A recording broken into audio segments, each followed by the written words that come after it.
চীন যুক্তরাষ্ট্রের উত্তেজনা কমিয়ে দুই পরাশক্তির কাছে আসা ও যোগাযোগ অব্যাহত রাখার বিষয়টিকে ট্রাম্পের বেইজিং সফরের অন্যতম প্রাপ্তি বলে মনে করছেন বিশেষজ্ঞরা। দীর্ঘ বিরতির পর যুক্তরাষ্ট্রের কাছ থেকে 200 বোয়িং কেনার সিদ্ধান্তটিকেও গুরুত্বপূর্ণ ইঙ্গিত বলছেন তারা। ট্রাম্পের এই সফরের ফলাফল বুঝতে আগামী কয়েক মাসকে গুরুত্বপূর্ণ বলছেন তারা। President Trump last traveled to Beijing in 2017. 2017 সালে ট্রাম্পের বেজিং সফরের সময় দুই পক্ষ $250 বিলিয়ন বাণিজ্যিক চুক্তির ঘোষণা করেছিল।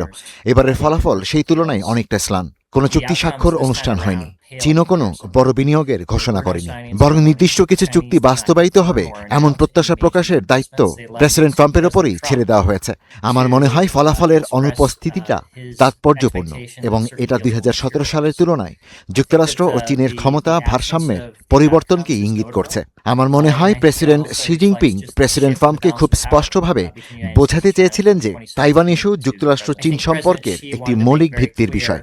যদি এই ইস্যু নড়বড়ে হয়ে যায় তাহলে সামগ্রিক সম্পর্ক স্থিতিশীল থাকতে পারে না। আমি মনে করি শি ট্রাম্পকে এই বার্তাও দিতে চেয়েছিলেন যে অস্ত্র বিক্রি বা তাইওয়ানের নেতৃত্বকে সমর্থনের মতো সিদ্ধান্ত সম্পর্কের প্রতি অঙ্গীকার নিয়ে প্রশ্ন তুলতে পারে। সেই দৃষ্টিকোণ থেকে শির বার্তা ছিল যথেষ্ট কঠোর, তবে আমি মনে করি না এটি অতীতের ধারা থেকে ভিন্ন কিছু। এটি খুব অস্বাভাবিক নয়।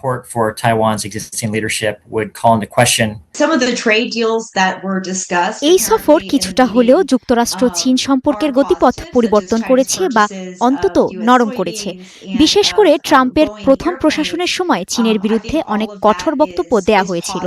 এবার সেই অবস্থান অনেকটাই নরম। প্রেসিডেন্ট ট্রাম্প যেহেতু ব্যক্তিগত সম্পর্ককে খুব গুরুত্ব দেন, তাই এটি আগামী কয়েক মাসে অত্যন্ত গুরুত্বপূর্ণ প্রমাণিত হতে পারে। এখন দেখার বিষয় এটি ভবিষ্যতে কি ফল দেয়। চীন আবার বোয়িং কিনছে, এটা গুরুত্বপূর্ণ। অবশ্য আরও অনেক কিছু করা সম্ভব।